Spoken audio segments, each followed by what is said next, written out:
So from where you created this team, from workouts and whatnot, because the guys have been really anxiously working out here. What are you noticing? Give me some observations if you don't mind.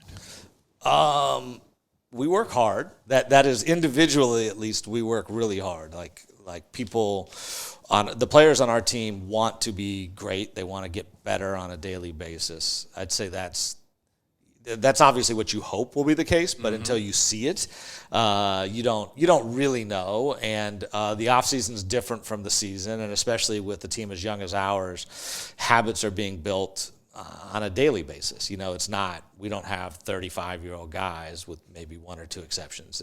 And so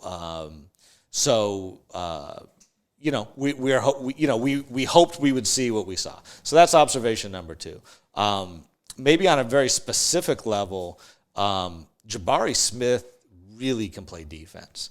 Saw it in Las Vegas. Right away. And so, when you draft guys, you obviously are hoping that they're very talented, and you're doing all these analysis and you're watching all this video.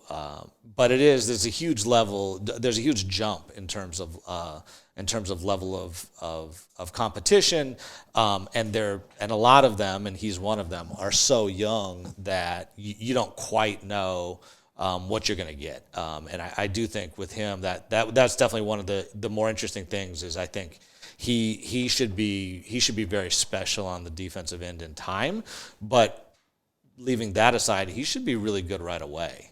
And so that's something that we're hoping to see. And you mentioned that buy-in of wanting to play and all that type of stuff. What do you guys do, because of the young players you have, to kind of foster that environment and try to get those guys? I mean, some of it is inborn, and that's just how they are, but how do you also kind of cultivate that?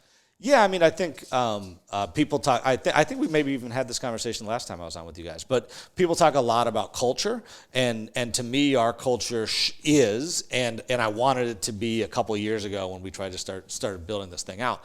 It's that we work hard, and so to me, again, when you're really young, you're building all those things, and expectations are super important. If people just let you do what you do, then you do it. But if the expectation is going to be you're going to grind and work hard, not just on the things that are fun, but on the things that are going to make you better, and you're going to do it on a daily basis. And when you do take a break, you're still working. It's not like you're on a beach for 2 weeks.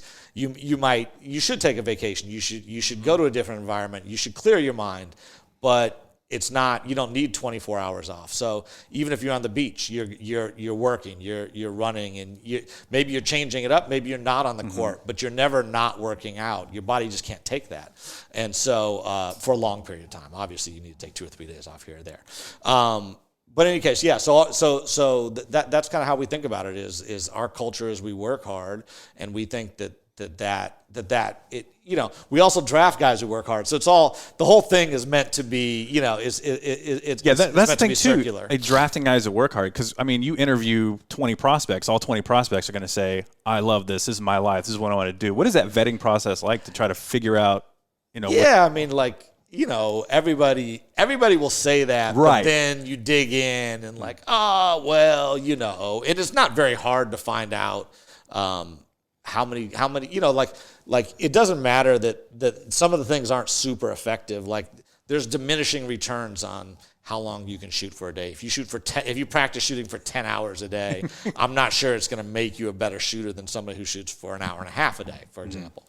But if you show up to shoot once every 4 days, that tells me something, right? And it's not just the stuff that's fun. Like there are guys who are just naturally gifted in terms of physicality and strength, and so they go in the weight room and they can shove weights around more than other people can, and they really like that because they're good at it, but they can't make a free throw, right? And so working hard isn't just getting in the weight room, benching every day. It's also trying to make a free throw, and vice versa. There might be guys who can really shoot but can't lift anything, and but although everything can be improved, can you become the greatest at everything? Probably not, but everything can be improved. And so when we're looking at these guys, it's like, how do they, do they put effort into the things that don't come easy? And how do, and are they, what are their priorities? There's even in like high school, it's crazy. My kid's in high school, but even in like high school, like there's a lot of good stuff that comes with being a really good athlete. And are they in it for the good stuff, or are they in it because they love the game? This is a hard game if you don't love it. You know, they spit you out quick, don't they? Yeah, the requirement, like the time requirements. This isn't something that you do part-time or even for 5 months a year.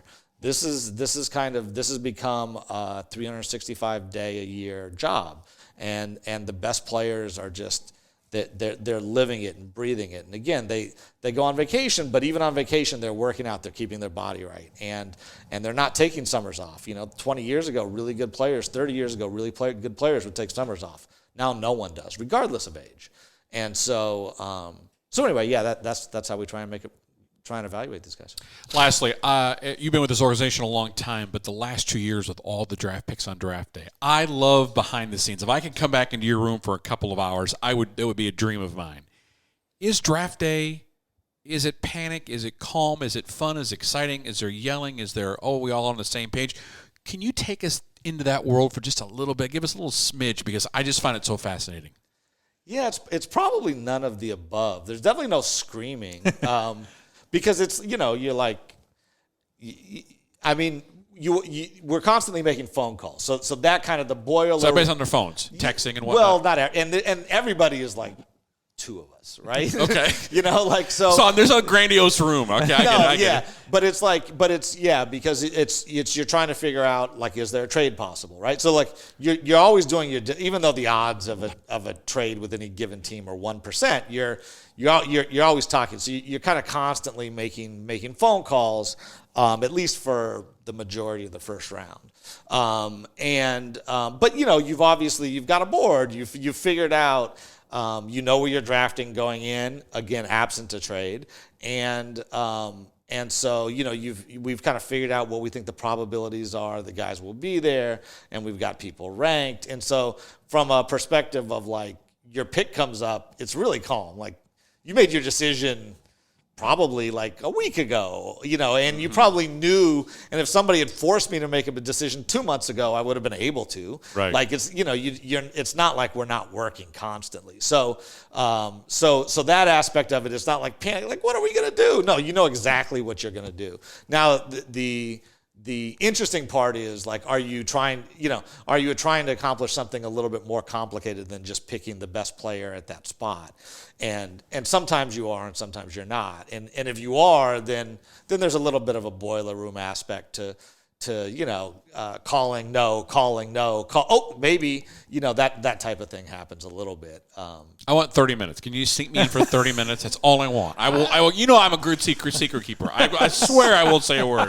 I'm basically in. Like, it's not that proprietary. Dang. Like no, I'm saying. Oh, you will? Oh, yeah. Like, I don't care. You hear that, Ross? I'm invited. I'm Good invited. job. Yes. So, I'm very busy now. Yeah. What will probably happen, though, is that, like, we'll just go into the draft and be like, we have one pick, and you know, and it'll be like 48, and we won't care about it at all, and you'll just be so disappointed. How much would the rule change for possibly? Well, they're going to do high school play. They're trying to bring high school players back into the fold. How much more work is that going to be? I don't. They have not told us what they're going to do. So, and even if they had told us, I would get in all kinds of trouble for answering that question. Well, if that would happen, I was. That's right. Well, all right. I'm taking next draft day off. So Ross, the show is yours. Thanks, Rafael, for coming on. We appreciate it. Appreciate it, guys. Thanks. Bye.